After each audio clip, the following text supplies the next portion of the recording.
Hello, hello. Welcome, travelers. Hey, everyone. Welcome to the stream. Welcome, welcome. Okay, so we're back with another Voyager dev stream. Okay, so yeah. Finally, I'm able to start streaming more frequently again. So my return stream was yesterday. I was basically doing a quick recap of everything that was going on in the past couple weeks, where I was basically where I disappeared, and yeah. So if you wanna know what was going on and everything, you can go check the previous stream, which is number 64. Now we are at number 65. Yeah, I'm only numbering the streams and everything on YouTube. Here on Twitch, I just keep it simple. But yeah, if you go to the YouTube channel, you can see there that I am numbering each stream, and I also set the number in the title and also in the thumbnail. And yeah, so this is basically stream number 65. We are getting close to 100, and I was just I was just thinking about, I don't know, maybe doing something fun in the stream number 100. I don't know, that could be something we could do. Maybe I could play some games, but yeah, what I was thinking is that actually it would be like, it's 65 like Voyager dev streams, because I was streaming for an entire week, playing Shinobi games and speedrunning and everything, like 2 weeks ago. That's why I wasn't streaming like Voyager dev, but yeah, those streams don't count to the series of Voyager dev streams. So yeah, what I'm trying to say with this is that I should do something like maybe Voyager related. I don't know, I could just take it easy and just think about something fun I could do on stream number 100. I don't know, we'll see. But yeah, for now we are at number 65. So yeah, let me first, as always, really quick, I want to check my audio. Okay, it seems fine. Okay, yeah. I was hearing, like, well, you can also hear because it's going to repeat, but I was hearing like the quality was really bad. But I remember that I have this little like Twitch stream manager window in my second monitor where I have my chat and everything, and I have the stream like view running, and I set it to the lowest quality possible so that it doesn't like take much, I don't know, bandwidth. So yeah, I don't know, whatever. I'm just derailing constantly. So yeah, let's start with some Voyager dev, shall we? Okay, so yeah, basically yesterday we were like, in addition to doing a quick recap of my last couple weeks, I also started like doing like a refresh for my head in terms of like reading the code and where I was at with the project and with the tasks and the things I am doing. And yeah, I basically started like already fixing a couple things, and yeah, so I think we're going to continue with that. So we had a couple of tasks here. I rearranged the things yesterday, and now we have this, which is check what's broken in planet scene when we load in. So basically, yeah, I think there's a couple errors. Well, we are like finding out each new error that appears, but now the new thing that I added is this current locations, which is basically a class that contains the UID, like the ID code for the current place where we are, okay, in the universe. So for example, if the player goes to, I don't know, let's say player goes to a new planet, then we are always going to know which one is the current planet, which one is the current star, and which one is the current constellation. We always need to know that information. That's something that's always going to be like present. And yeah, so now the other thing I'm thinking about is that current planet could also be like empty, because we could be in space. Remember that we can like go like out of the planet with our starship and then go into space, and then we can like navigate freely there. And right now I haven't determined what happens, like for example, if you just quit the game like in the middle of space. Well, there is something determined for that case. So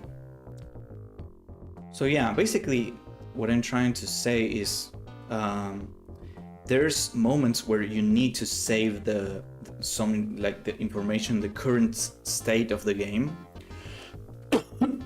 Sorry.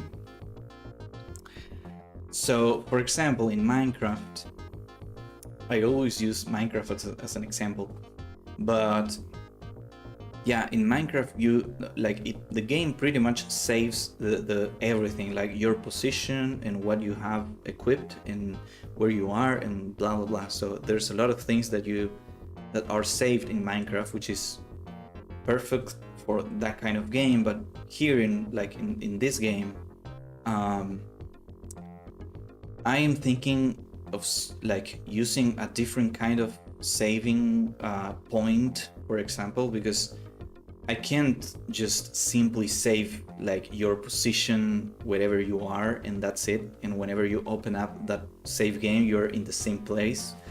So yeah, for example, now using No Man's Sky as an example, whenever you load up any save in No Man's Sky, you start like wherever your ship is.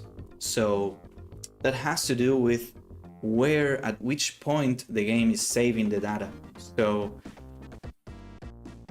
in the case of No Man's Sky, the game saves the data whenever you enter and exit your starship. That's one save point, and there's a couple other save points, but that's one of the main save points. So when you hop off of the starship, then there's your data is going to be saved. So what happens there is, yeah, your actual position is going to be saved there.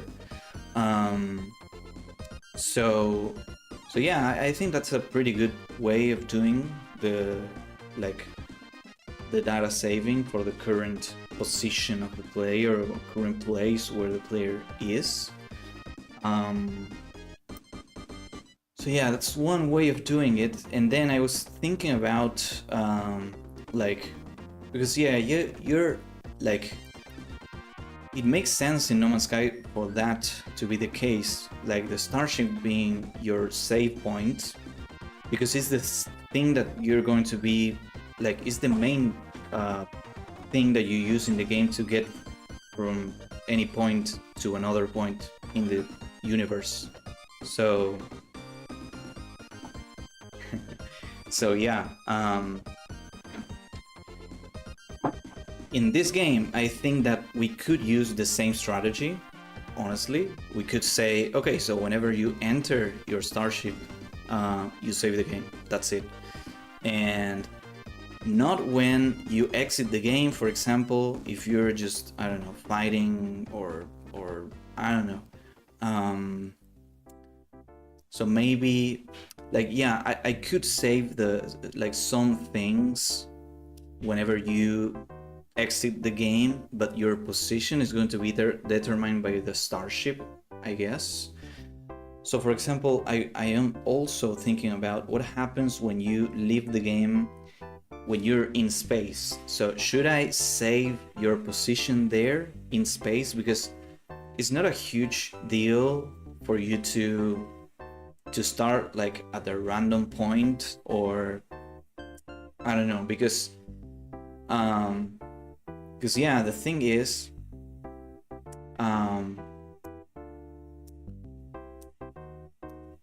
yeah, basically the thing is, it's not a big deal for the player to like having to go into space again and then go and then travel to any point in space, because things are pretty close, and it's not going to be a huge deal in terms of, like, I don't know, maybe fuel or stuff like that.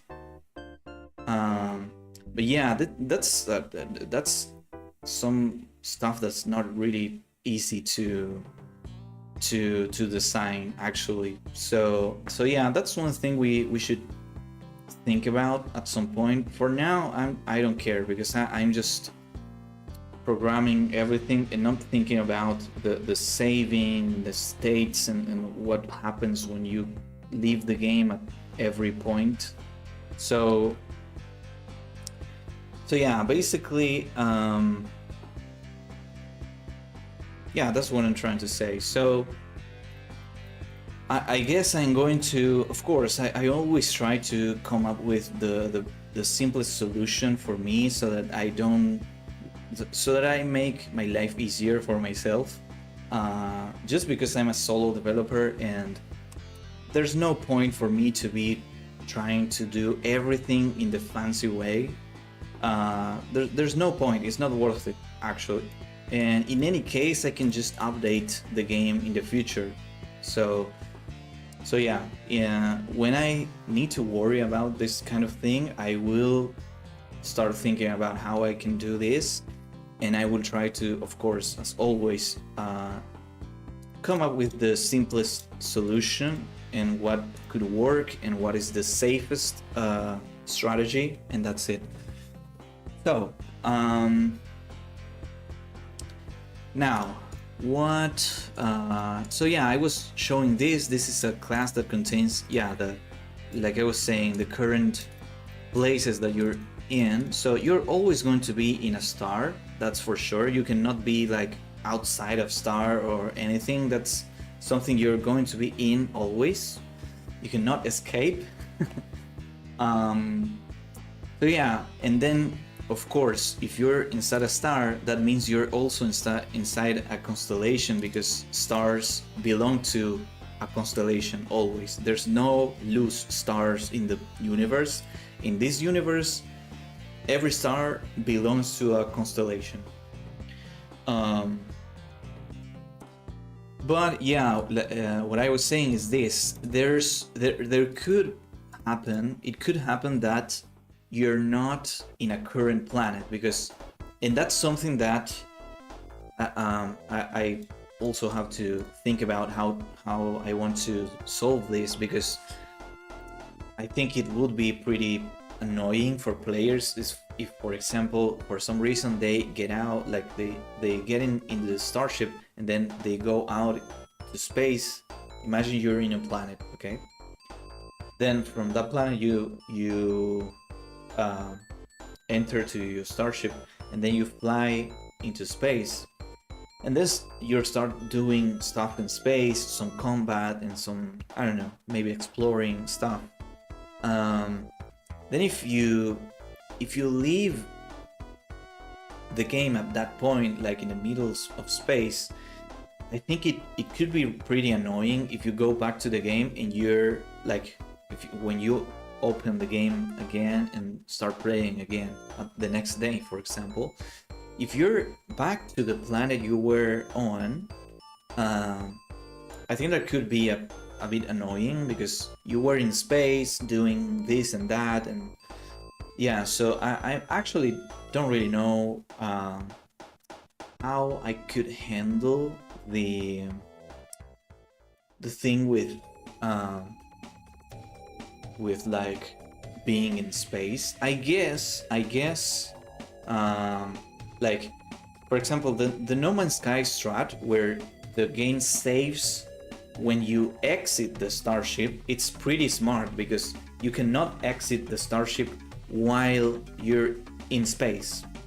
They released a new update now where you can like, where now you can actually just like go out of your starship in space and start floating in space. Like, I don't know, it's really crazy. So I don't know how they are handling that, but like up until that point it was always like that. The only way you could save the game, your current progress, is by just landing somewhere with the starship and getting out of the starship. That's how you save the game. And then for that it would be really easy because your position would be that place and that's it. Doesn't matter where you close the game afterwards. If you didn't get off the ship before leaving, your last position was the last time you exited your starship. So I think that's pretty smart. And I am thinking that I could do something similar, maybe. I also was thinking about using something like save points, for example. I have been playing, this is a complete different game, of course, but I've been playing the new Shinobi. It's called Art of Vengeance. Yeah, I'm a huge fan of the Shinobi series, and yeah, they released a new one a couple weeks ago. It's pretty cool, right? Great game, I love it. I already 100% the game, but anyways, that game is, of course, it's a linear game. It's not even a Metroidvania at all. It has some elements where you have to unlock abilities to come back to levels and then like find secrets or some chests or stuff like that. But it's not like, it doesn't lock you from progressing the game. You can progress with nothing basically. So it's essentially a linear game. And yeah, they have this thing where they have there's like some stones where you go and you know go through that stone, like you that stone is going to activate or like lead up, and you heal, and then you also save the game actually. So, and I could use something like that, although in this game, when you exit the game and you enter again the game, you don't enter directly to the stage you were in and blah blah blah.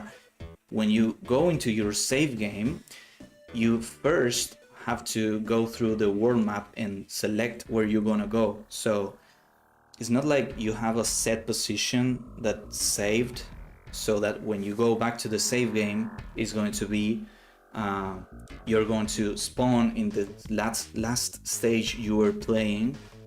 It's more like, I don't know, whenever you exit that game, that's the current game you're playing, you exit and then you come back the next day, and then the world you are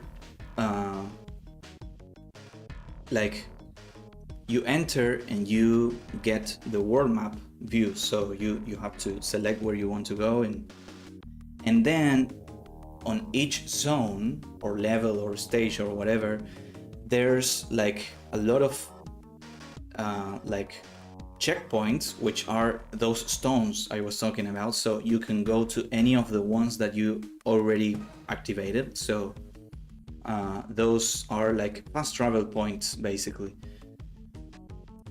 So yeah, I'm thinking that I wouldn't do something like that for Voyager, because there's no such thing like as like stages or levels in the traditional way. So it's like an open world game where you explore freely and you're not locked like from places. You can go wherever. Well, you're going to be locked from some places. You need some stuff to go to like certain type planets where which the like are maybe very dangerous, or they have like I don't know. That's something about the design, but what I'm talking about is there's no such thing as levels or stages. It's not like you go into one planet and then you complete the planet and you go to the next one. No, you can stay in that planet forever if you want and play forever there. But if you want, you can like hop in your starship and then go into space and go to another planet, whatever planet you want, or another star or another constellation. So that's how you explore and traverse the universe. It's not in a linear way, essentially. So what I'm thinking is, for this game, what would be great is to have that kind of like, I don't know what the technical word is, but basically, you know, whenever you enter a saved game, when you enter a new game, I already know what's going to happen. You are going to be in a random planet. That's it. And you have to do some stuff to get your starship and blah, blah, blah. But when we're talking about a saved game, I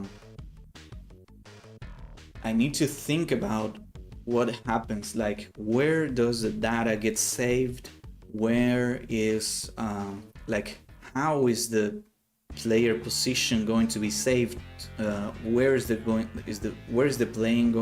player sorry, where's the player going to be spawned whenever you enter the same game?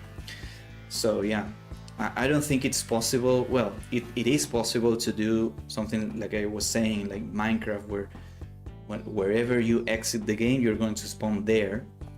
But like it's going to be very complicated, and I don't think it's worth it, like I was saying before. So yeah, that's something I need to think about at some point. Maybe I need to... Can I do this, for example? Yeah, I can do that. So what happens if I do that? Let me see. Is it going to be like empty?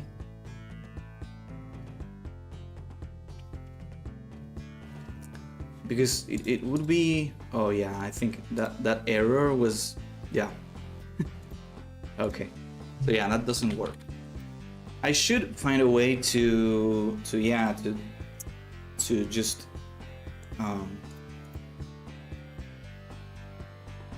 I would like to find a way to make this empty whenever there's no current planet, because there's always going to be a current star and current constellation, but for planet it's different. And yeah, so yeah, I don't know. And also, planets are not the only things that you can land on. You can also land on, I don't know, space stations, and there's going to be some stuff like floating islands in space. So you can go there, and it's like those places where, like, I don't know. I think that I would like to do something like those places are like floating islands in the middle of space. They don't have, like, they have really low gravity. And they are mainly for, I don't know, maybe just some platforming challenges and stuff like that. That would be really, really interesting, but those are places that you can land on too. But should I be like save that too? I don't know. Maybe I don't need to do that. So I don't know. Yeah, I will have to think about that. But for now, this is fine. Okay. And I also need to be able to make this like nullable or something like that. So yeah, you can see here the constructor is already giving it like a new UID, and yeah, there's a couple ways it can be yeah, constructed. And also I'm thinking that I could also do something like public UID. What happens if I do this? Yeah, I'm overriding this. Yeah. Well, maybe that's not too bad. Let me see what happens there if I do that.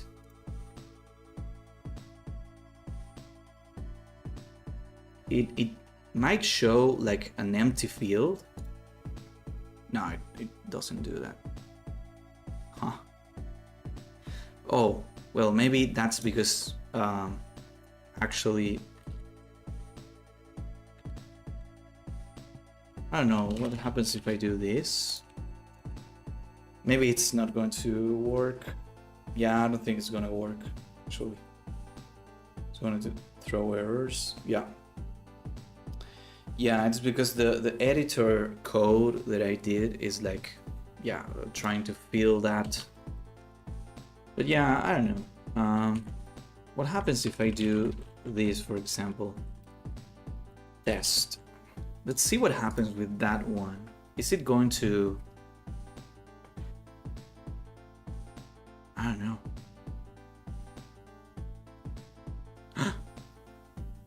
Okay.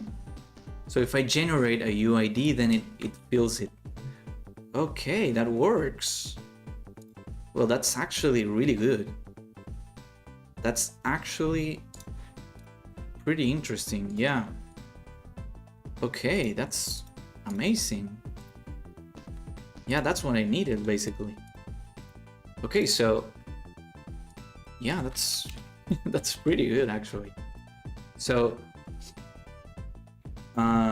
yeah, that's really, really useful. And yeah, I'm surprised because it was really that simple. So yeah, whenever I go back to the thing, it for some reason I don't know, maybe what I need to do is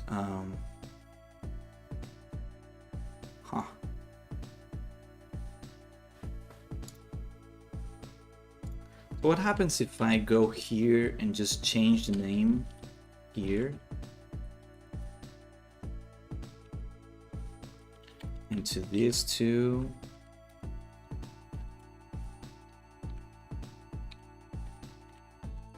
If I do that, what happens?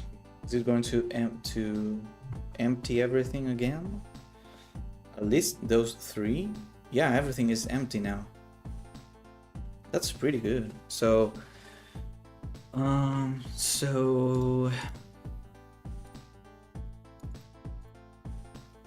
yeah, where am I using unique ID? Let me see where. Yeah, there's a lot of places where I'm using that, but weapon data, for example. So weapon data.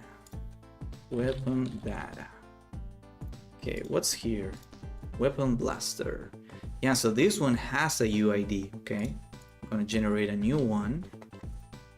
Okay, then what happens if I just create a new one? For example, I go here, say Neptosmic, and say, I don't know, weapons.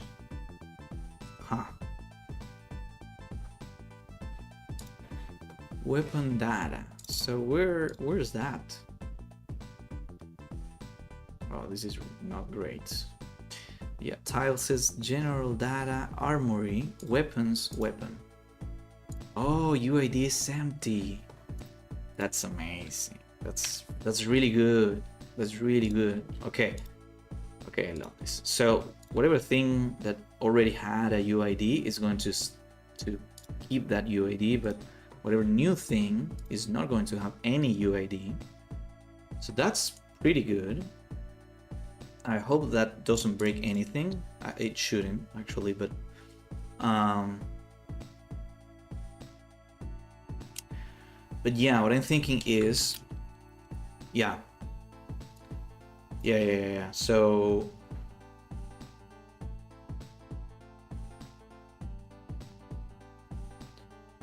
yeah, so the thing, yeah, what's gonna happen now is,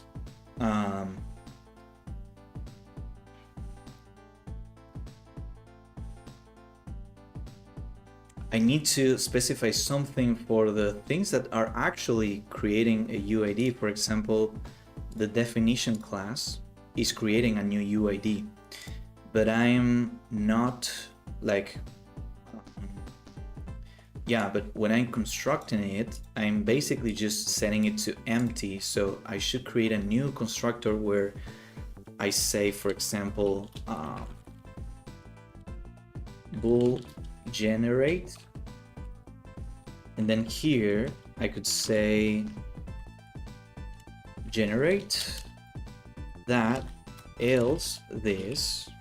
Okay, so that should work.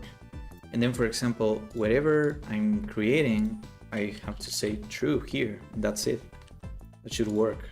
And then here too, true. Yeah, that's basically it. That should actually just work. And that's it. That's perfect, actually. So, really good. I can just close this now. Go here. Everything should be exactly the same. And here, game engine, everything is empty just because there's no universe created. Okay, so everything is empty. But what should happen is whenever I hit play, it should start creating everything. So yeah, let's just go here, hit play, and see what happens. Maybe something's gonna break. No, you can see here, that's pretty good.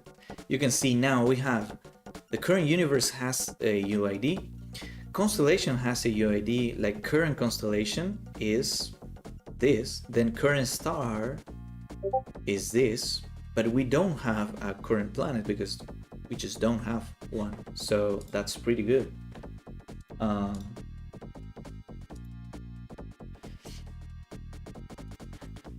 Well, that's actually amazing.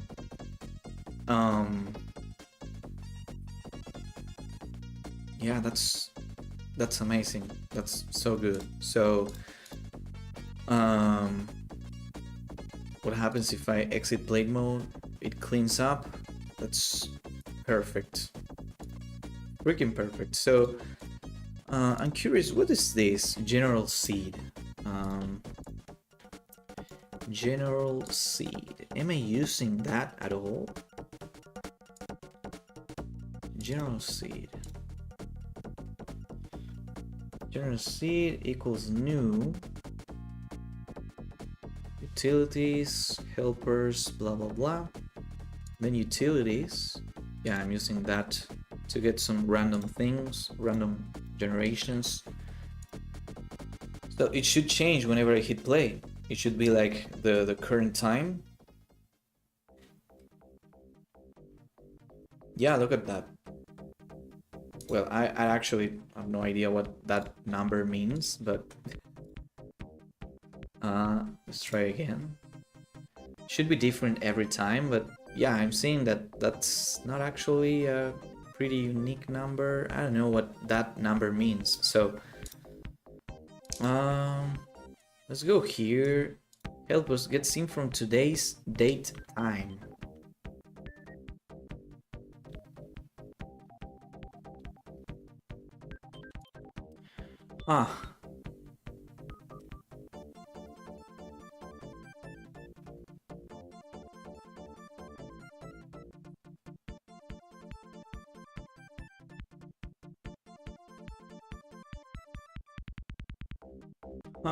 You know what? I think I should be using, yeah, this is what happens. String.parse. string dot equals parse. There's no try parse.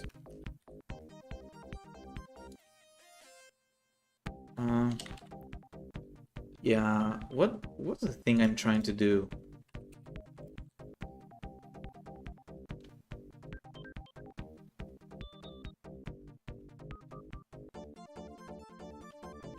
So if I do this, yeah, that's not something. What am I trying to use? I might just use Copilot for this, because I don't remember the parse thing.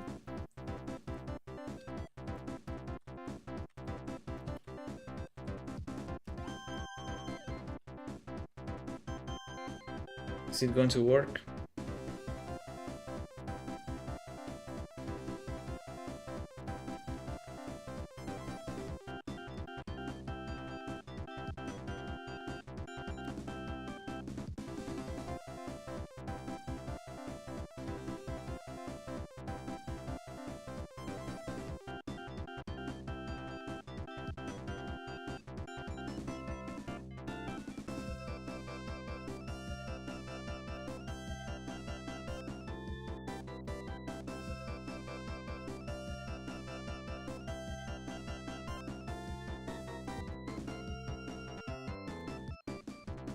Why is it not doing anything?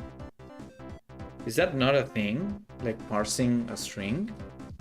I'm pretty sure I actually did that a bunch of times, but I can't remember how to do that. Really funny. Okay, so I'll have to just search through the web.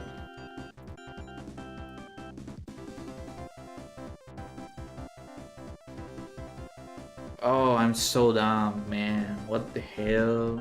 It was the other way around. But yeah, I want to do the other, like... Oh yeah. Now I understand. So I basically need to create a string.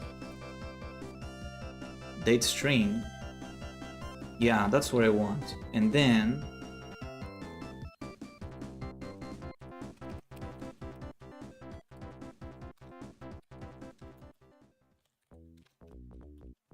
Okay, that's what I wanted to do. I was trying to parse the string, but it was like that. Whatever, I'm so dumb. So, yeah, this should be pretty unique. To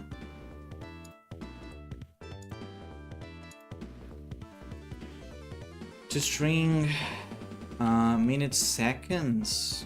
Yeah, I guess that should be enough, actually. It's going to be a pretty unique number each second that passes. Yeah, so that should work. Let's see now. Whatever we get here in the seed should work. It's going to be, yeah, it's going to be a pretty big number now that I think about it, but we'll see what happens.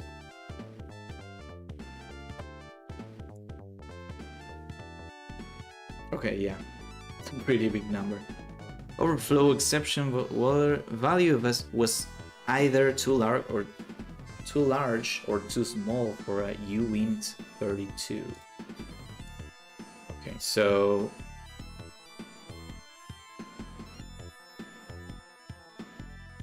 how do we go about this?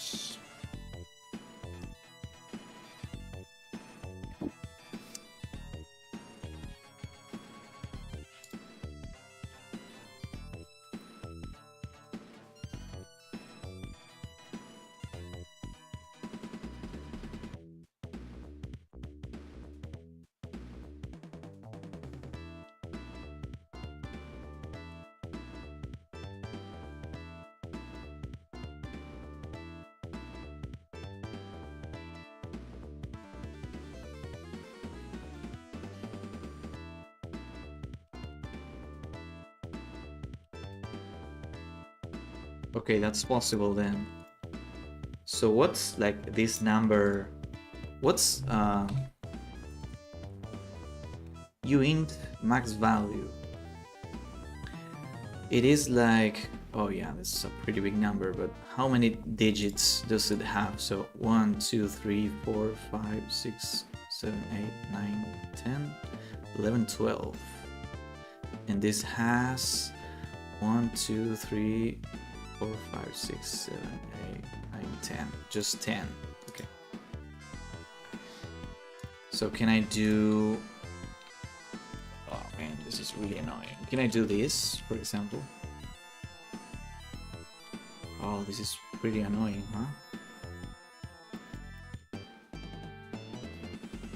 Maybe just the last digit of the year. I don't know. Let's try that. I have no idea what's gonna come out of that. Let's try it.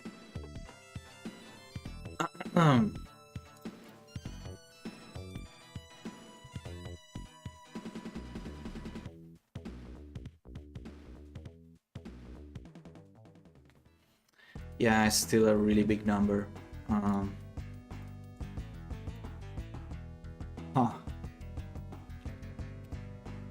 What about that?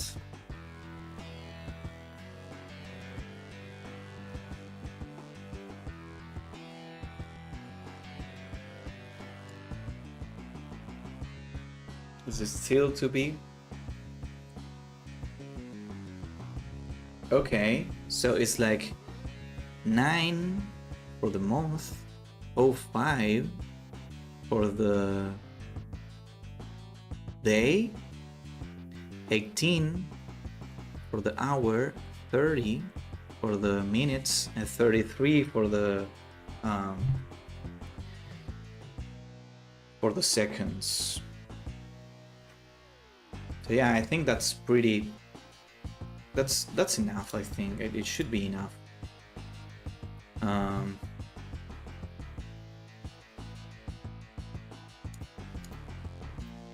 Yeah. Yeah, we could do year here because yeah, whatever, that works. That works. So I don't know why I'm wasting so much time on this, but yeah. The other thing I wanted to just check is the actual like landing on a planet, where whenever the planet scene loads, there's another error. So I need to check what's happening there. So let's go there. Look at this tiny planet. So let's land there and see the scene is going to load.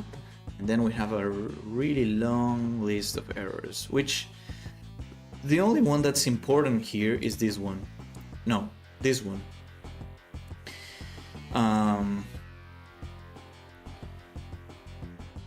Oh well, actually what? Could not find the entity component in this lander. What?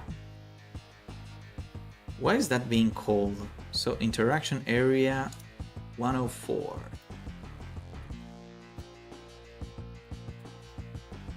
What's happening there? So here on trigger, on trigger exit. Okay, so whenever on trigger exit happens, it's gonna call this and then that, lander controller. What's happening there? Current landable zone, lander exited. So what's the error again? Could not find the entity component in this lander controller. And then we have this null reference coming from 58, entity senses current interactable landable zone. Okay. So I think this is happening because everything was removed, like everything is destroyed whenever the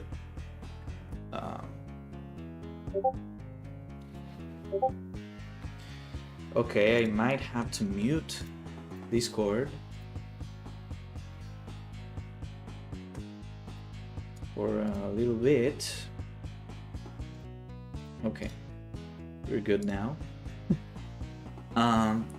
So yeah, this is basically coming from from the thing being destroyed and like firing the event, and it shouldn't be doing anything here. So landing system 100 and blah blah blah.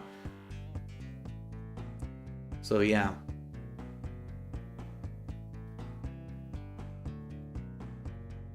Get entity from lander. Then here, entity that, and entity that. So here I should say if entity equals null, return. Okay, and I should do the same thing also here. And yeah. Okay, that's great. So that shouldn't bother us anymore. And then we have this space vacuum dot init. Okay, so there's something in the space vacuum background thing where everything's breaking. Here in the line 50, set vacuum colors, properties dot vacuum color. So what's null here? Sky, init, planet, planet system, star properties, space vacuum properties. So is that not created? Is that what's happening? Let's see, let's log that. Debug.log. Oh yeah, I'm going to disable Copilot now because it's really annoying. So is properties null? And then we just ask properties equals null, and that's it. So yeah, this is being called from, I'm going to close everything because I don't know, space vacuum background. So let's see what happens there. Let's see, because this is being called from sky and blah blah blah. So by this point the star should also be like, oh, you know what? What could be happening is that, oh yeah, what could be happening is this. Whenever I'm creating the constellation, then I'm finished creating data and I define stars, I'm just basically just creating the stars like yeah, here the only thing I'm doing is just creating the basic part of the stars, but I should also do, and I'm not sure if I should do this here. I should do this, finish creating data, but this is not where I should do that, because when I try to finish creating the data for the stars, what's gonna happen is it's going to create all of these things which are needed whenever you enter that star. Not just because I don't want to create to finish defining everything. I just need just the basic information of the star, so that whenever I see the constellation and I say, oh, I want to go to this star, and then you go, then at that point is where everything is going to be created, so that we don't like overflow everything with so much information that's not needed, because you might never go there. That's the thing. So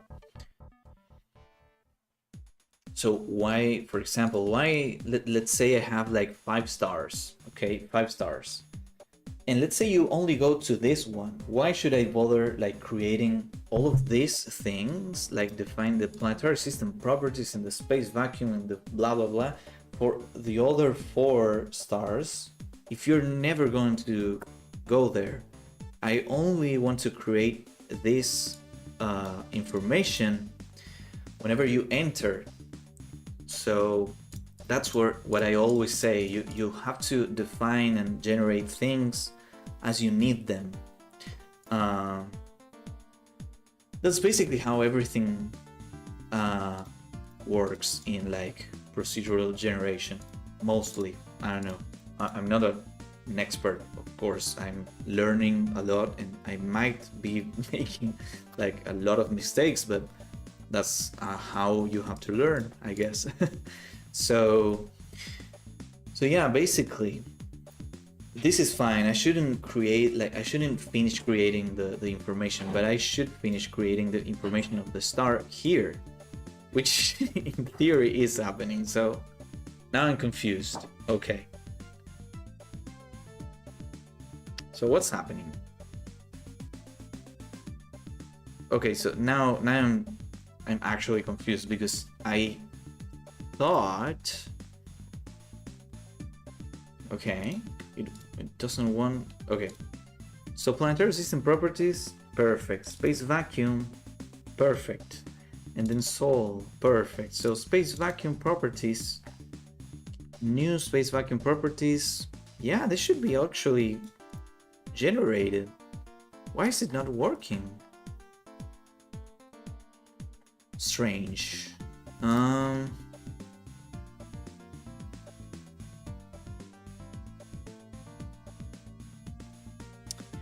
So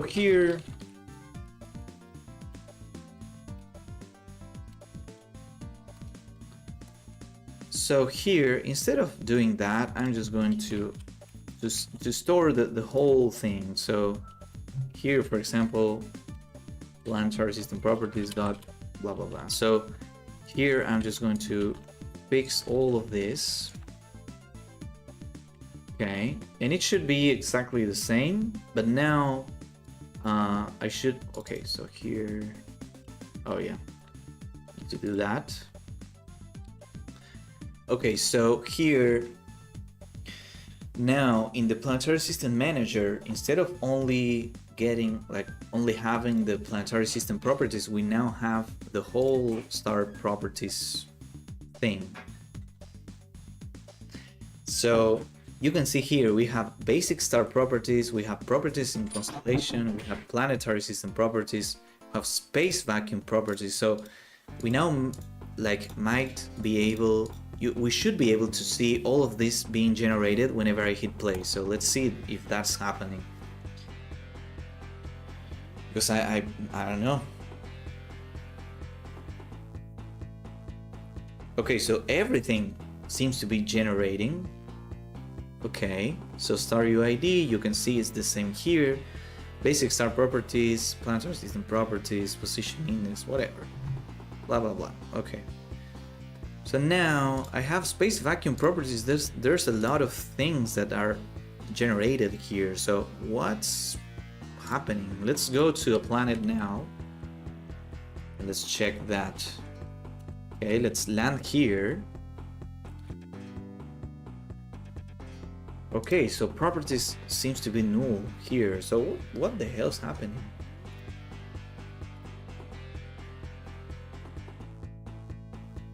Huh. Also, I need to now remove this because we actually now already have the thing, so we don't need this. Let's see here. Where is this coming from? So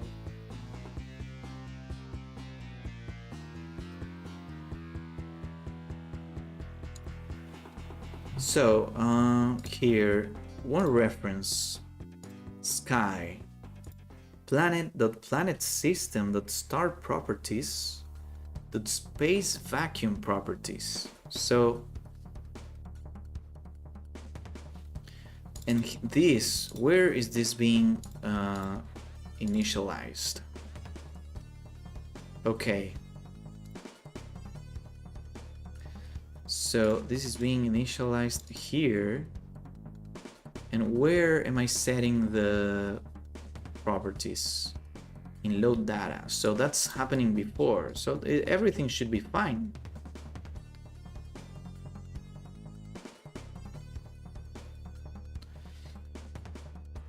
Huh. Oh.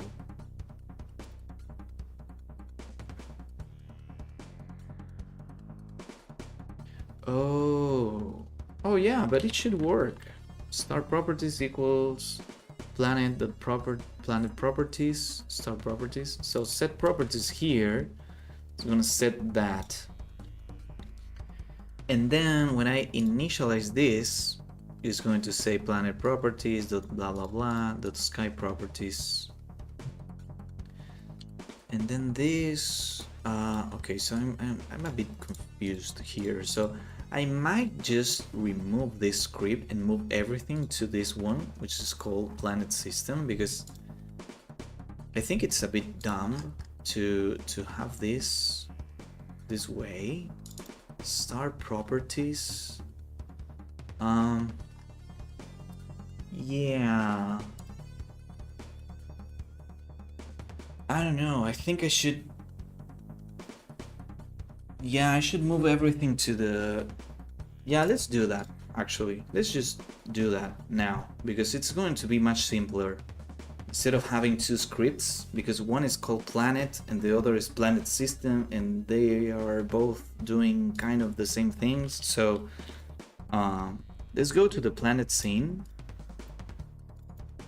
here, and then I have this planet systems, and then I have this planet system here, and I have this planet script here. So instead of this, I would like basically just remove this class entirely and just go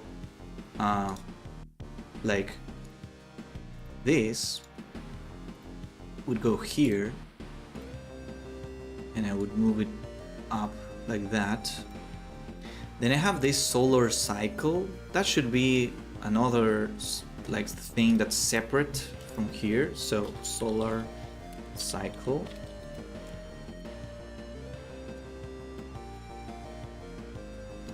Yeah, let's do this. This is going to be much cleaner. Solar cycle, paste.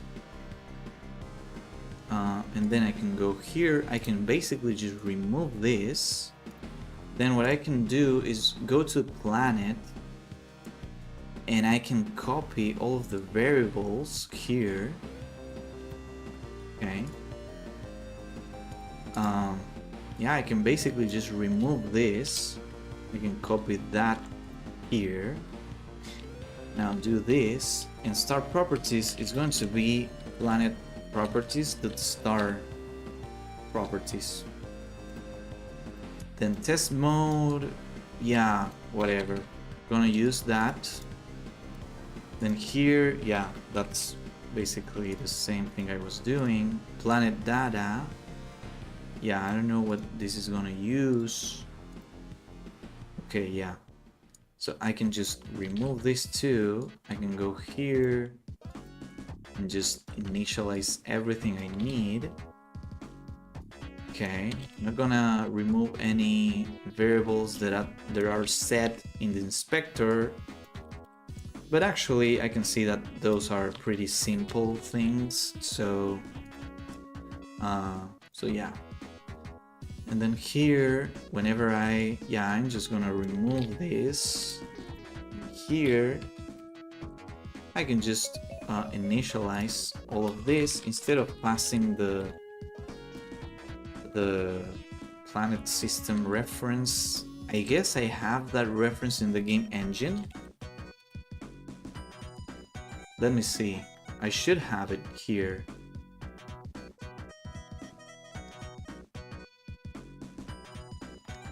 Huh, I don't actually.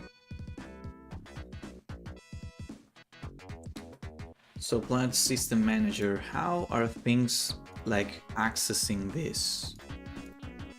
Oh, here. Oh yeah. Okay, so I'm passing the reference there. So yeah, here I can go, and instead of doing that, I'm going to say Planet System.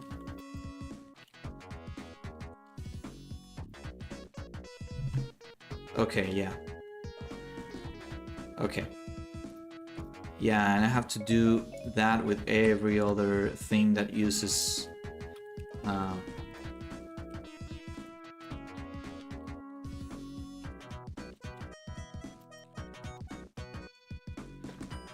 okay, so planet system is going to be planet system here. Okay, yeah, that works. So that's fixed already. Then sky, yeah, atmosphere, again, planet system, then system here, system here, and also here I will do this. That's fixed too. Okay, that's working. So here I should do this. Here I should also do this. Well, it doesn't work because I didn't change it properly. So now here, planet system. Okay, perfect. Now this is going to be again planet system. And planet. Yeah, it's planet. Land coordinates handler. So this also needs. Oh, no, this. So this needs planet system. Planet system.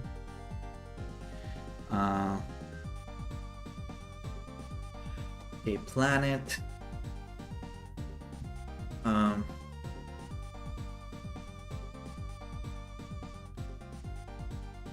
Why can't I access that? Planet system. Oh yeah, because I need to go here and actually change this again to planet system. Okay, perfect. Now land system. Okay, here again. Yeah, really annoying, but I think this is pretty much needed. So yeah. Again here, planet system. Here again, planet system.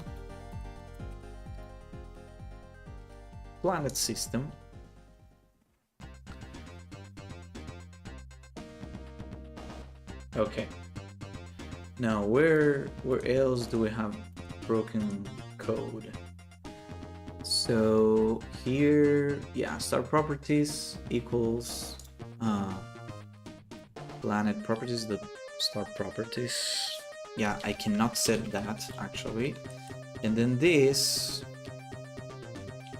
instead of that, I simply need to say planet properties equals that. It's actually perfect. And yeah, you know what? Here I'm just going to remove everything because I'm not going to use that anymore. Here I can just remove that too. And then I don't need to have, yeah, so the planet script, I can just remove it like entirely. Yeah, so here I also need that. It's perfect. Okay, that's pretty good.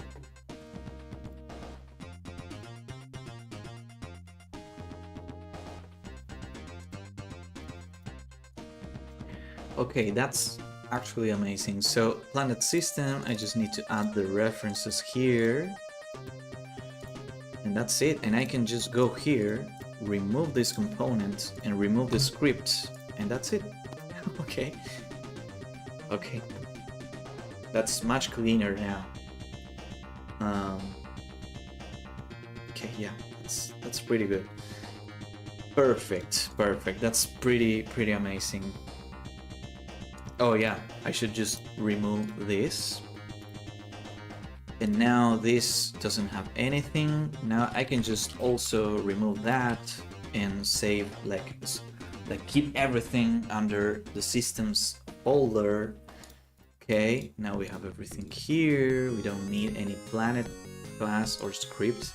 I just have this, which is more than enough.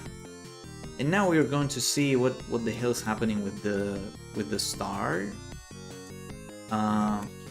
So let's go again to the scene. Okay, so here, let's go to planetary system again. Now I don't think. Hey, Ciala, how you doing? Hello. My chat was feeling really empty. So now it should actually nothing might have changed actually, because I just moved stuff around, so it might still be broken, but we'll see. We are going to see what happens. So here, whenever, yeah, if I go here, you can see that planet ID is empty, but now if I land, it is filled there now. So there is a planet, a current planet. But like, the thing is still null for some reason, so yeah, and this is still complaining for some reason too, so it's really annoying.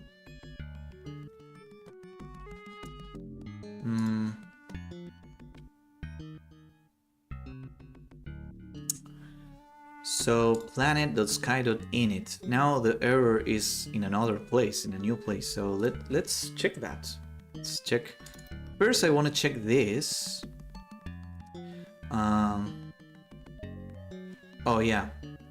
So instead of error, I'm going to say log warning, because it's, yeah. Okay, perfect. Now the other thing is this sky.init.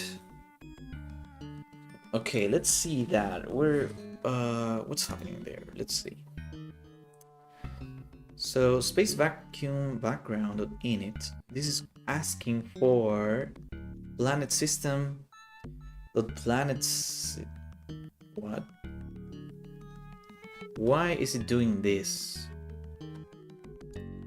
Do I have a double? Oh yeah, that's really bad. What the hell? Yeah, that's not correct. I should... Yeah, now this should be broken. Yeah, okay. Yeah, the compiler was doing weird things. Okay, perfect. So... yeah, that might be it, actually. Okay, let's see. So why am I asking for a planet system here?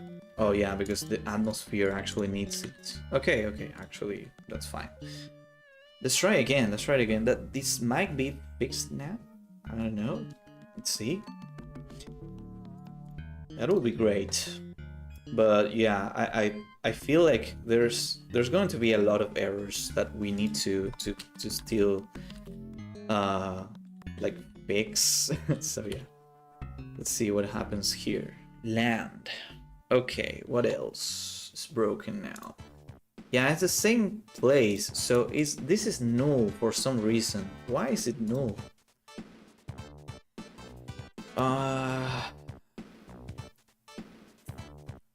I don't know what's happening.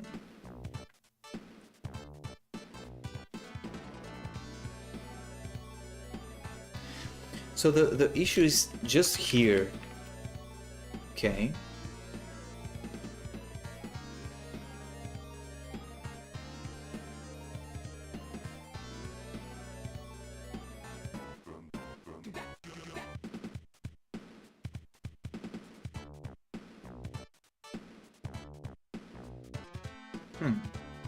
Wrong key, miss key. Is the dictionary a singleton? Where did you see that?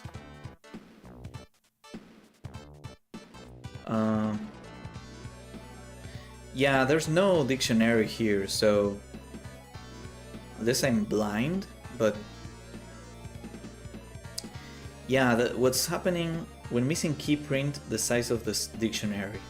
Oh yeah, no, but this is not a problem with any dictionary. What's happening here is this. So when I start here, okay, yeah, let me just do something here that this might be helpful. So I'm going to say public star.properties, star properties. I'm gonna do this debug blah, whatever. So this is just for me to do this. Okay, just for me to be able to see in the inspector what's happening there whenever I load into the planet scene. So this is what's happening. Let me show you really quick.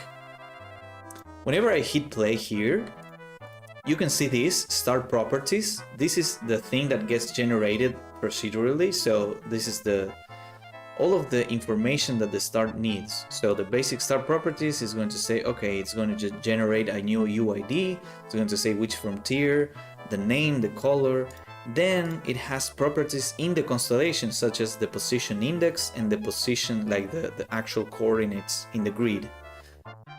Then it has planetary system properties, which are basically which planet it has and like the list of planets and blah blah blah. Then it has space vacuum properties, which is basically the texture, because I'm going to use different colors and noise scales and blah blah blah. And then sol properties, which is the sol is this, like the star itself. It's the object. I call it sol because sol is sun in Spanish. So yeah, and I'm just gonna set a color to this. That's basically it. So all of this, whenever I hit play, you're going to see that all of that is being generated perfectly. Okay? Because when I hit play, I have a code. It's hard-coded right now because I need it to be hard-coded so that I can go to this scene in the editor, not in the real game, but in the editor. I need to be able to go to the scene and hit play and have a universe generated in the run, in the fly, on the fly. I don't know the expression, but you can see that here everything is generated. So, well, yeah, planets, there's just one planet, you can see there. There's vacuum properties, you can see space vacuum properties, there's a color, there's a UAD, so everything is generated perfectly, okay? That works, amazing. But the thing is,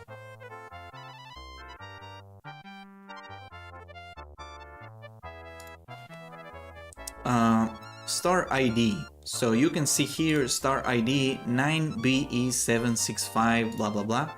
So yeah, 9BE765A9 is the same UAD. So the current star is being saved perfectly.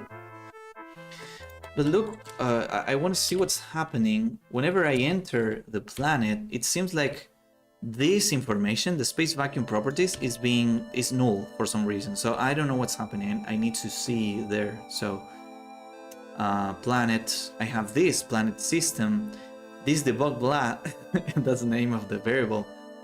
So you can see here, yeah, I can already see that it's not being loaded correctly. Okay, basic star properties, that's fine. Properties in constellation, that's fine too. But yeah, up to this point, this is not correct. So what's happening? Yeah, I actually don't know. I actually don't know what's happening. Why is only this being saved and not all of the other information? So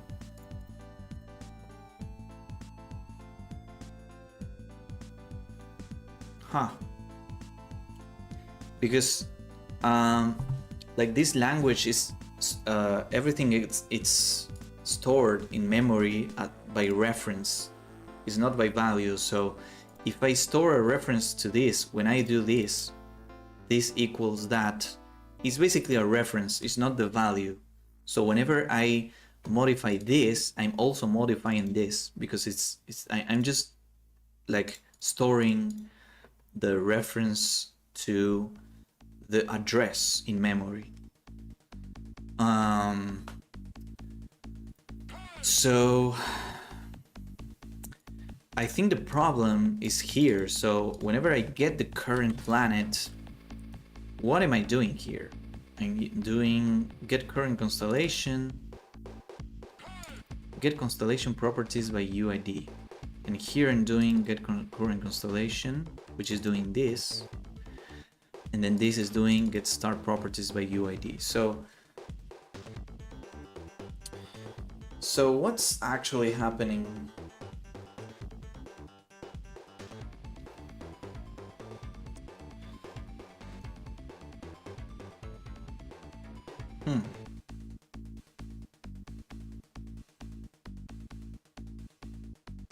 Yeah, there's I'm doing something wrong at some point and I'm not able to identify where. So yeah, I'm trying to understand that. So get current constellation. I'm doing this.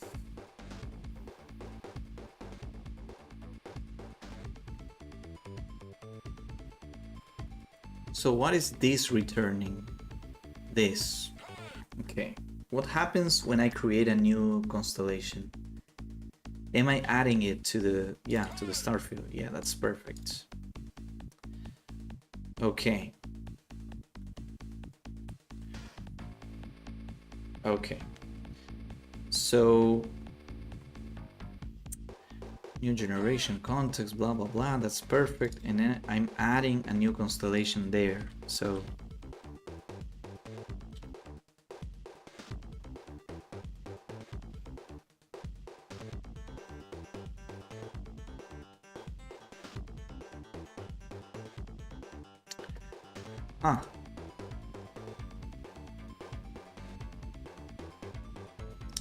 yeah, I'm actually using dictionaries just because it's easier to return stuff so that you don't need to go through.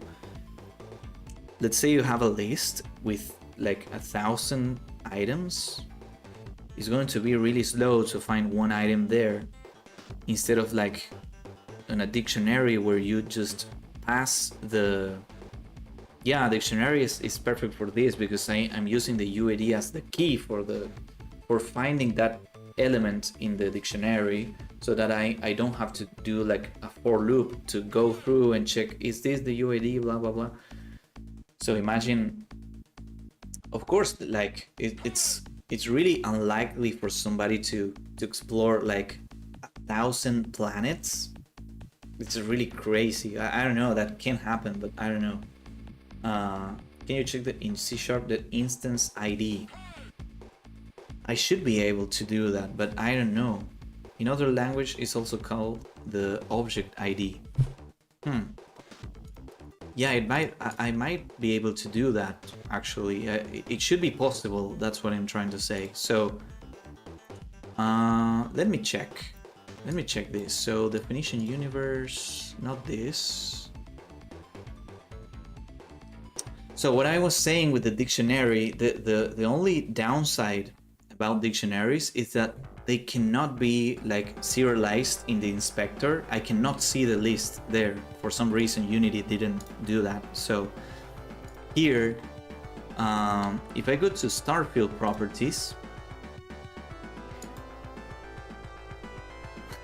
yeah, can you make a JSON of them? No, I can just log them.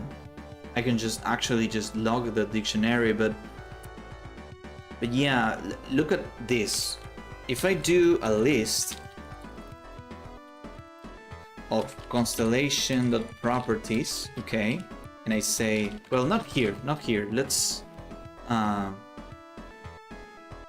well, yeah, let's do it here. So constellation properties, constellations list equals new. So you can see here, I have the constellation list, and then here's the dictionary, which is the thing I'm actually using.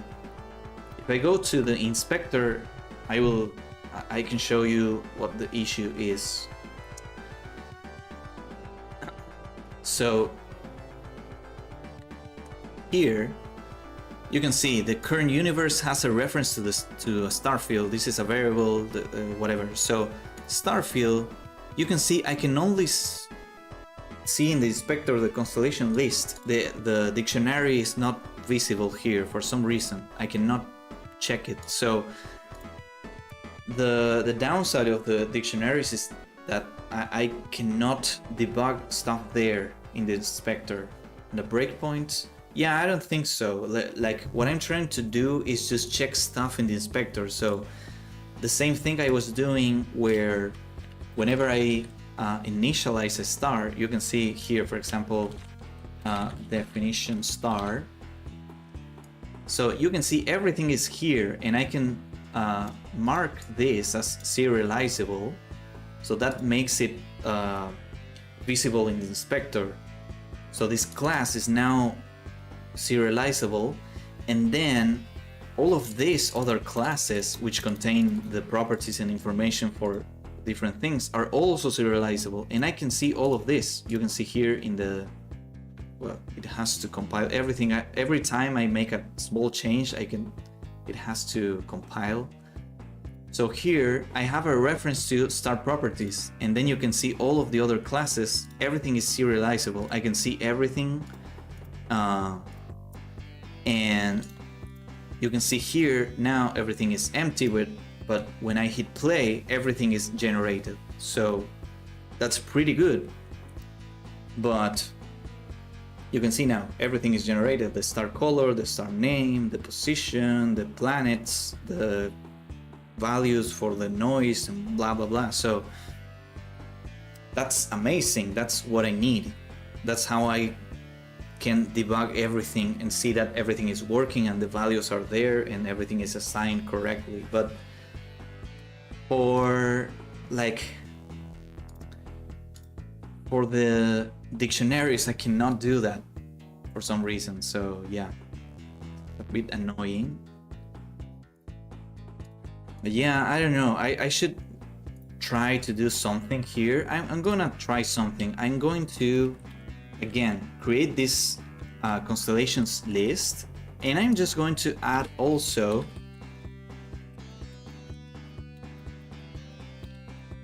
this. Well, actually, I don't need to do this in the constellation thing. Well, yeah, I kind of do need to do this way. So then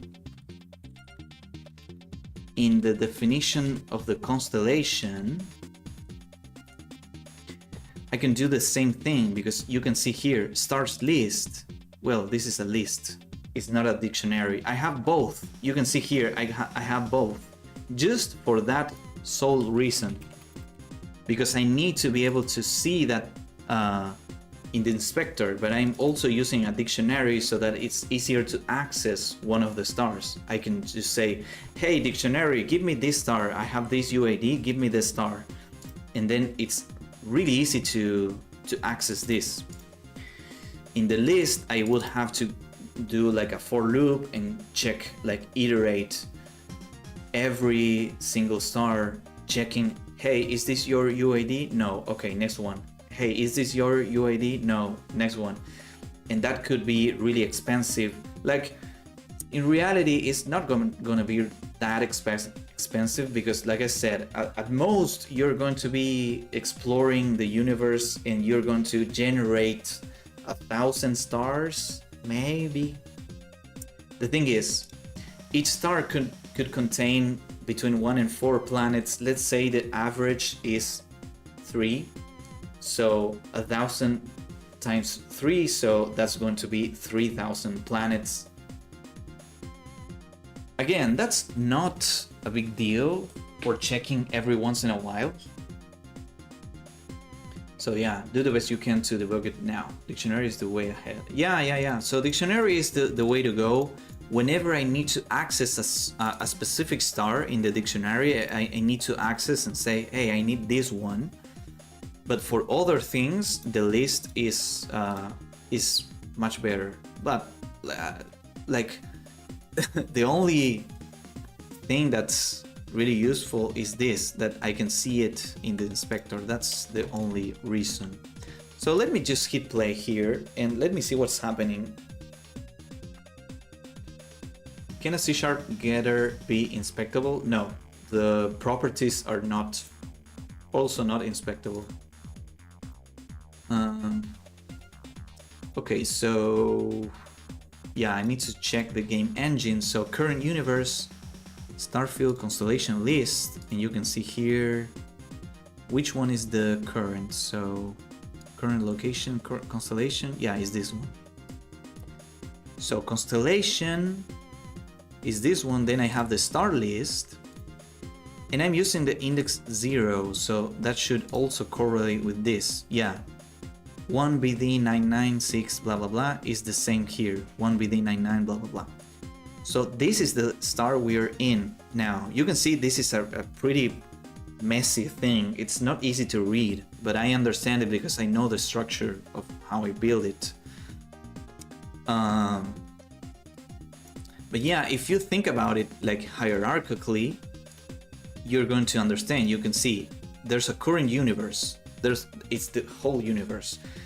Inside the universe, there's a reference to the ID of the current locations, which is the current constellation and the current star.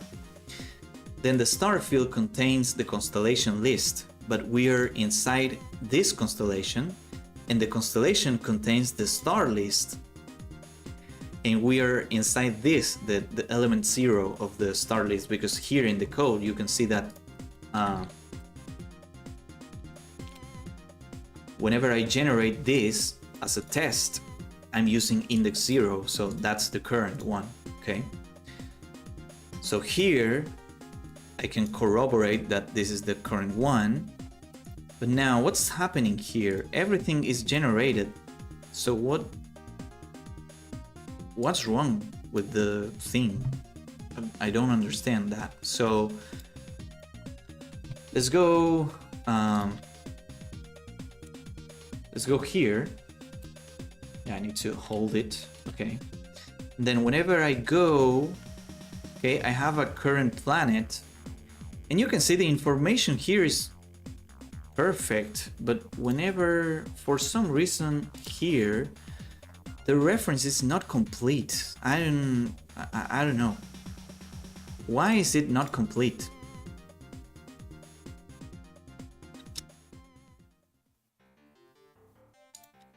Also, the UID is not correct here, so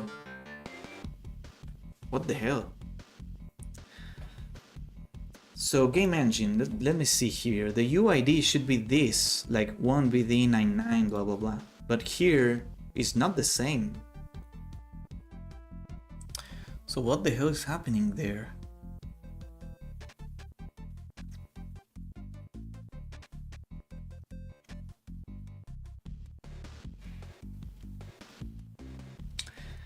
And also, let me just check, like position index 6 and then 2 and 2. Yeah, no, it's not the same reference at all. So what star is it getting? Is this one? BOD, how is DA4E? Okay. This. It doesn't even exist. Oh yeah, it does exist, but why? What? Yeah, it's this one, but why is it grabbing this one as the current? That's not the current. Like the current planet. Huh.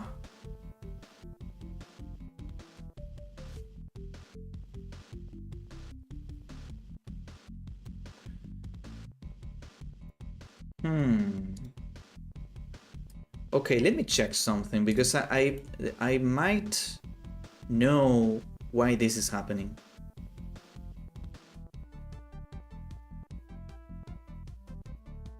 Huh.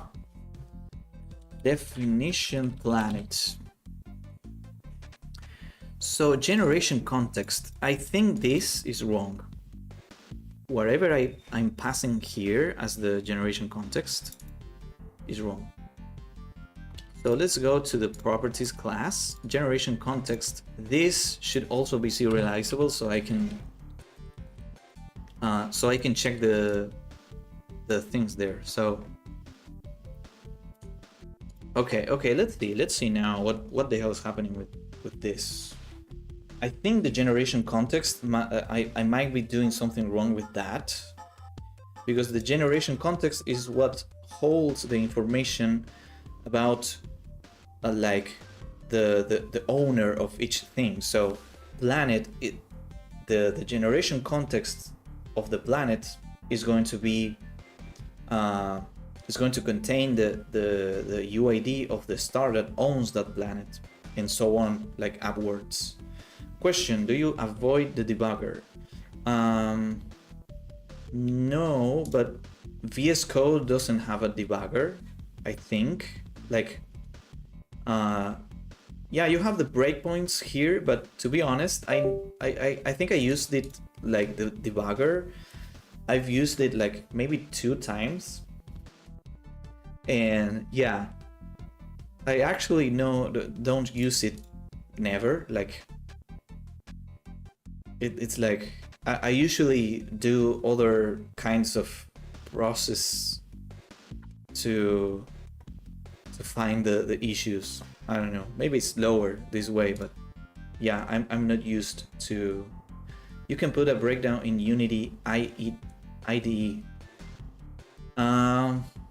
Yeah, but like the IDE that I'm using with Unity is this one, is VS Code. So Unity IDE, I think it's Mono or something like that, which is, yeah, not great.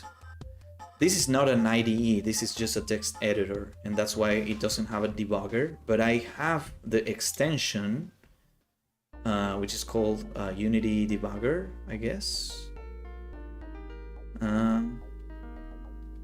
Where is it? I think this extension already adds, yeah, a Unity debugger to debug your Unity editor and your Unity players. So yeah, this Unity extension for VS Code already has a debugger, but I don't really use it because I never use it, because I've used it like a couple times and I don't really know how to use it. I always have to see, oh, I don't remember how to use it.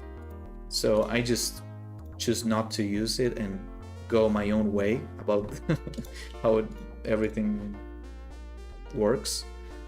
So yeah, but it's a good practice. Like, of course, it's a good thing, a good tool to use. But I don't know. I just choose to not use it because I don't know.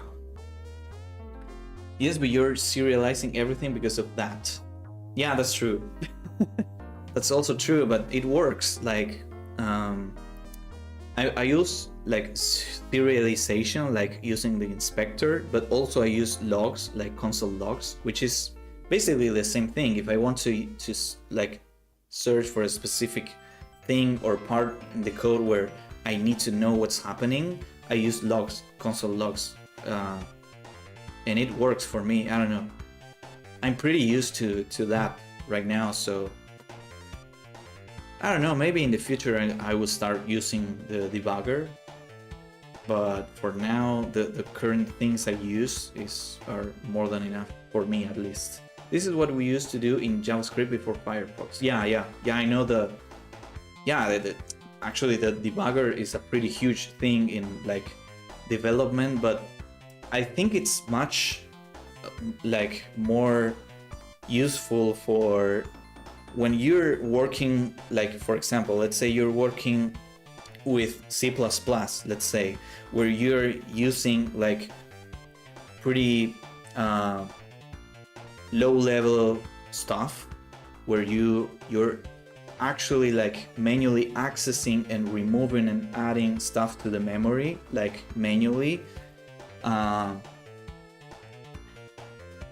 There, like in that context, I can understand that's much more useful. But here I'm doing like much simpler stuff. Like C# is a lot more simpler than C++. So yeah. And I guess like JavaScript is similar to C#, but I guess, I don't know, JavaScript is not low level, right? But yeah, maybe you don't have an editor like this where you can do like serialization and check the inspector and the console. Well, you always have a console to debug like stuff, but yeah, I don't know. There's no category of most useful. Yeah, I don't know. It's just my guess, but In any case, debugger is a tool to inspect memory. Yeah, exactly. So you essentially what you do with the debugger is just, for example, add a breakpoint here, okay? Or here, for example, I add a breakpoint here, and then I can inspect whatever this variable has in the memory. So that's so this variable is a slot in the memory. It's a place where information can be stored, and then with the debugger you can go into each variable and see what content it has. So yeah, that's pretty much one way of doing it, but the other way is the way I do it, which I'm not recommending, and I'm not saying is the best way, of course, but I use logs, debug logs. So I can go here and say debug log and just ask if this is null or whatever value it has. Or the thing I'm doing now, where I'm using the inspector to see whatever value the things are assigned. So yeah. Okay, so the planet, I wanted to see if only I could offer you a beer to make you try a debugger now. Well, in that case, so yeah, of course I would accept a beer in a heartbeat. Yeah, I might try it at some point. I don't think I will now, because I'm pretty close to the ending of the stream, and I'm close to finding the source of the issue now. So, but yeah, in another opportunity, I might give it a try. Yeah. So planet, I need to. Yeah, here I need to go into star properties, planetary system properties, go into planets, and here I need to see, yeah, the generation context. That's what I needed here. So yeah, generation context. Okay, so I have the universe UID, which is correct, I think, 505. Yeah, that's perfect. Then I have Starfield, there's no UID, whatever, that's fine. Constellation UID, is that correct? AC7, A9, blah, blah, blah. AC7, A9, blah, blah. Yeah, that's perfect. And then the star, this is where it's 4B638, blah, blah, blah. So here, yeah, the star UID is not the same. Why is that the case? Well, you know what? It might be because I'm never setting the actual UID of the star. I don't know why my one of my controllers keeps like unplugging and plugging. Well, I'm not doing anything. It's like by itself for some reason. I don't know. I might be moving some cables with my feet, but I don't know. Okay, so whenever I'm creating the generation context for the planet, I need to say, yeah.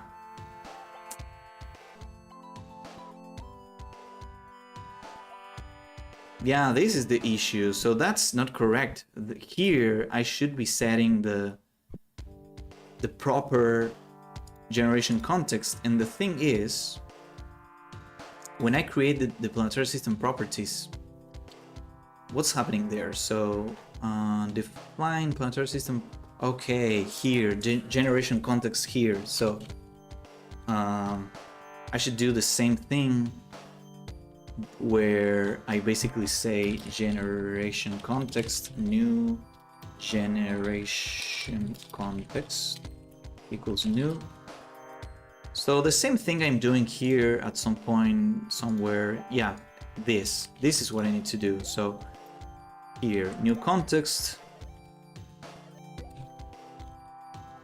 and then here star UID needs to be UID. That's what I need to do.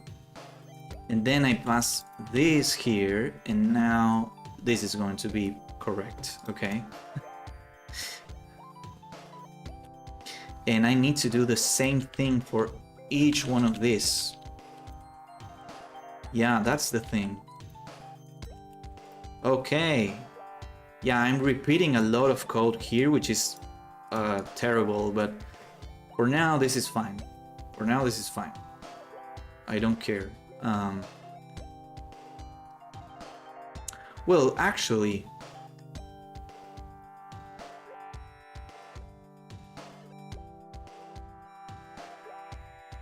I shouldn't need to do this, actually, now that I think about it, because you can see there, I'm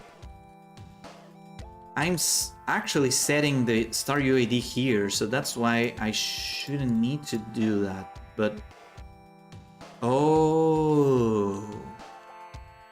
No, but that's fine. Huh. Well, I don't know. Let's go here again and let's hit play. I want to see what UID is being set there. So, generation context, start UID is not the same. So yeah, that's the problem. It's not the same.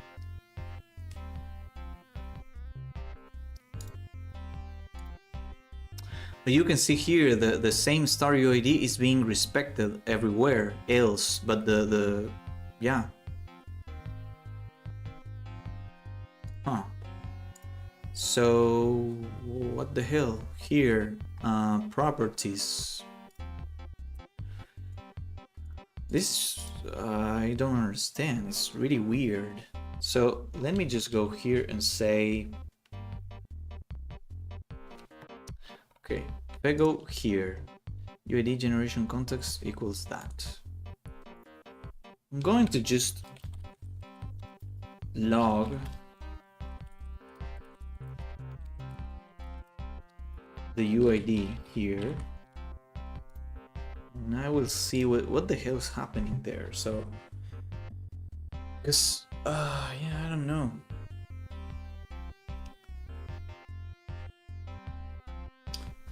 See, and I have to go soon, so yeah, I hope I can fix this.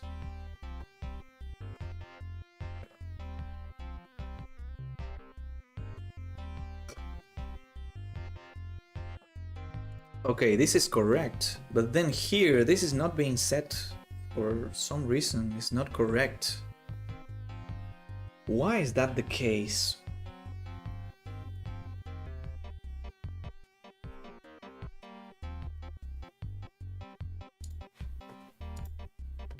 Why is that the case?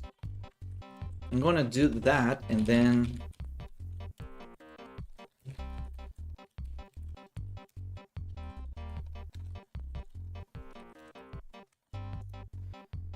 so here when I'm creating stars, am I creating a new context?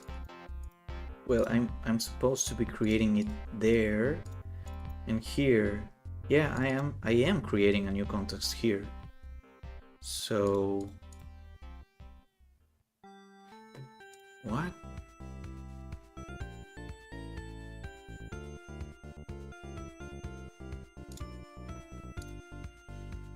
This is really weird.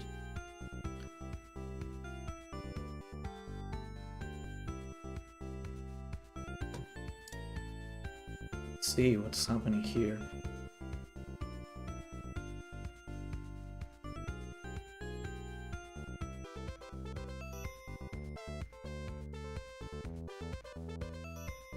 Okay, so this is correct. But why is it showing something different here?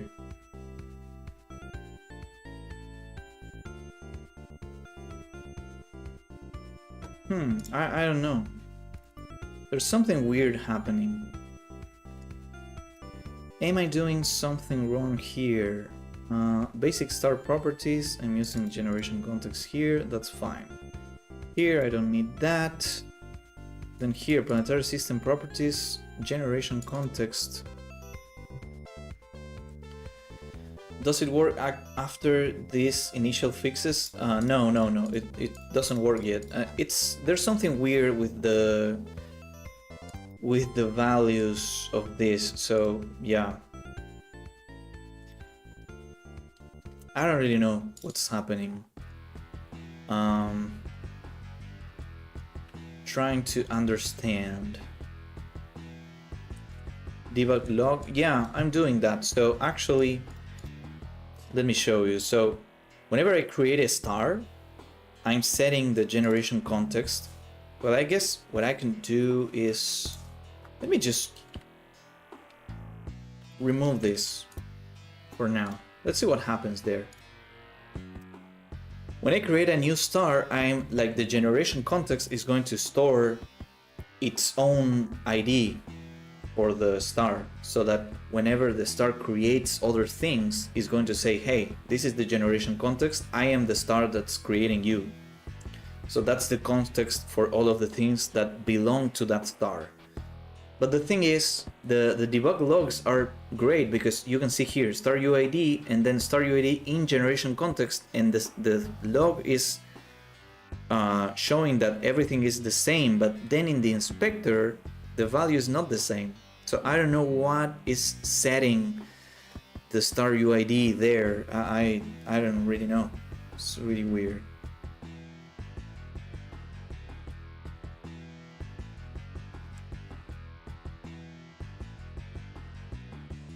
Could inspector be wrong?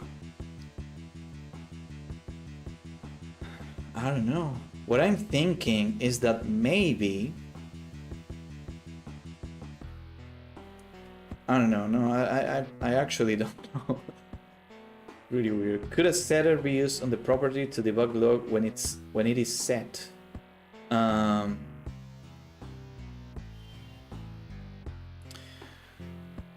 Yeah, so you're saying, yeah, so you're saying I should debug log whenever, yeah, whenever it is being set, I should print something in the console so that I know where it's being set. Yeah, I could do that. Trying to think how I could do that. So,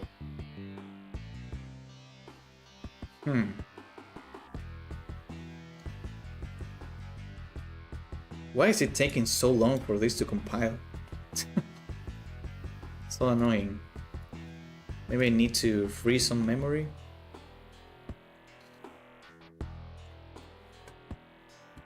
Dude, 2 minutes. That's so long.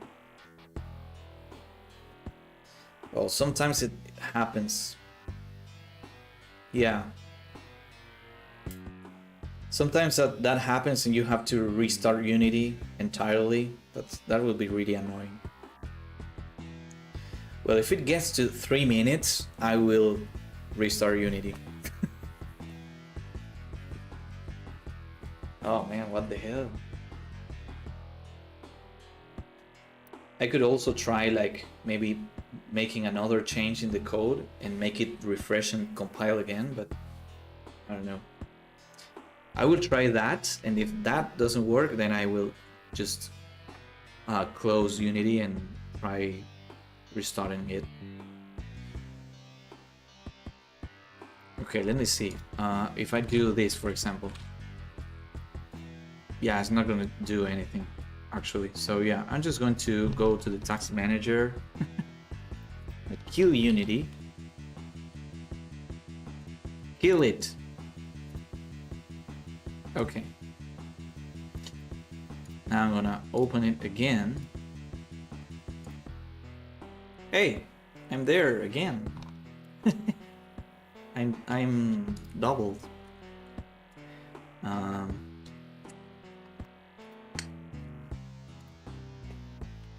Okay.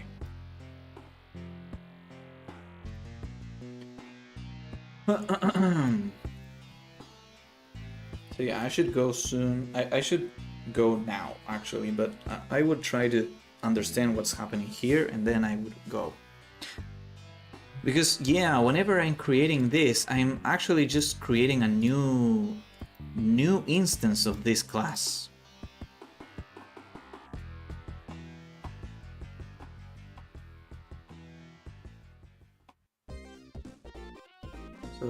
so yeah, I actually don't know what the hell.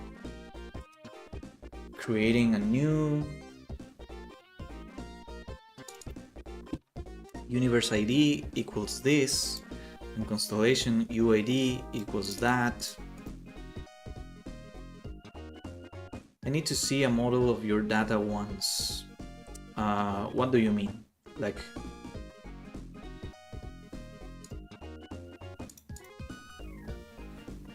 is it open? Okay. Okay, let's see what happens here. My ear is itching. Okay, so here, yeah, again, the generation context here is going to be empty. When I hit play, there should not be any star UID at all there. Okay.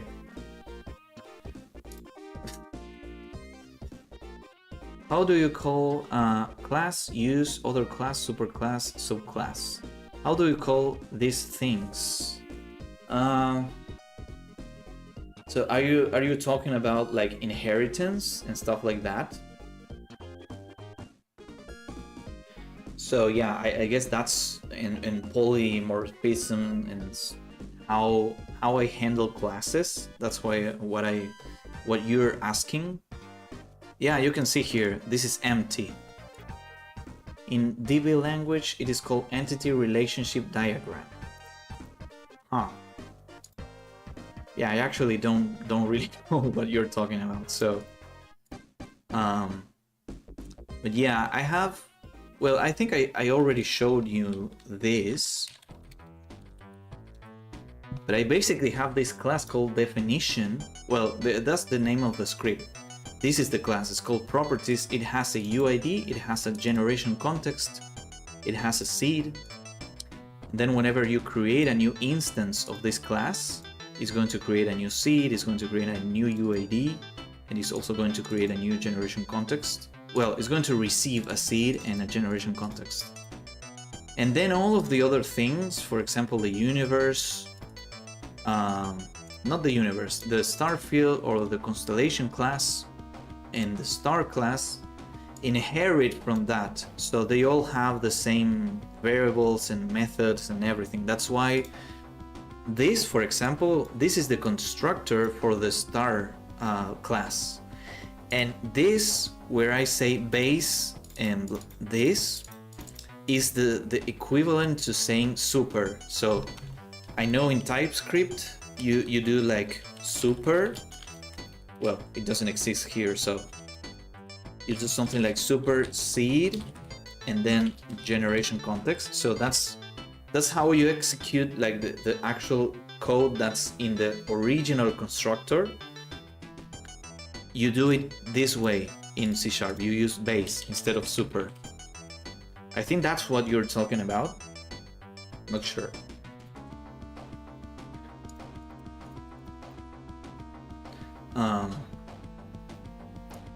So yeah.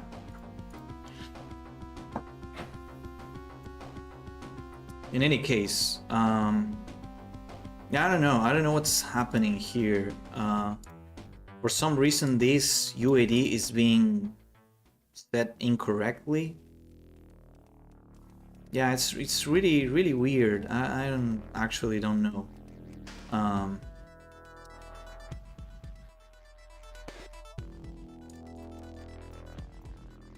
So I could do something like, let me think about this. So yeah, this is correct. I need to set it to the star UID there, for example. But like, no, let me go to Planetary System Manager, and I will go to the update function, and I will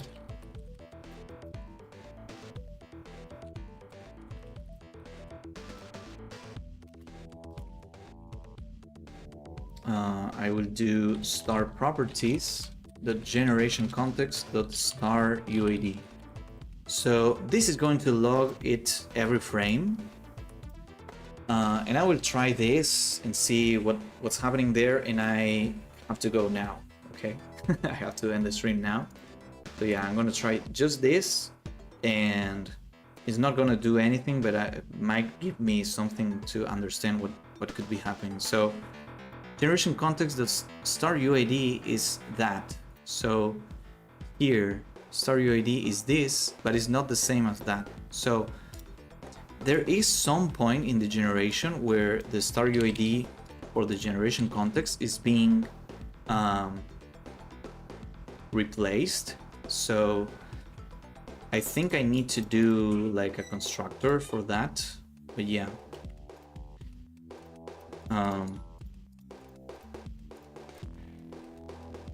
Yeah, I should do a constructor here. And then here, whenever I create a new generation context, or well, maybe a method here to set those things, and then whenever I set the values, yeah, I'm gonna do that actually. Public void set universe.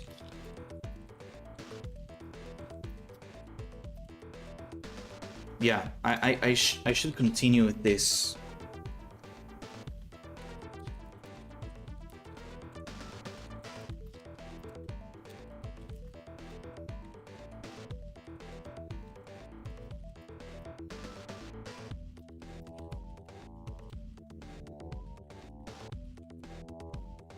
Okay, great. So that's what I need to do.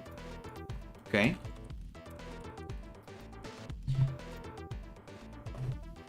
Okay, that's gonna be it for me today. Okay, that's yeah, I couldn't fix it, but we made some progress anyways. I basically just refactored the planet system class and all of that, which is pretty good. It's much cleaner now.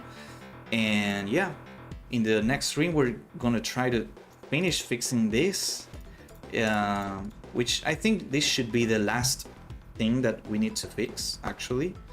And after that we should be able to just land on a planet and see whatever planet is generated from there. So yeah, okay, so yeah, that's gonna be the stream for today. Thank you very much, Ciala, for chatting and watching, and everyone else who chatted or well, who watched it or is watching the video on YouTube or whatever. Thank you very much. Don't forget to join the Discord as always. Okay. Do you think we should raid? I don't really feel like raiding today, so yeah. But yeah, maybe next time. Maybe next time. I should start raiding more often. But anyways, that's gonna be the stream. See you next time, and join the Discord for getting notifications for when I go live. And if you want to share anything, subscribe to the YouTube channel. And thank you, Ciala. Have a great weekend, you too. And yeah, see you in the next stream. Okay, bye bye.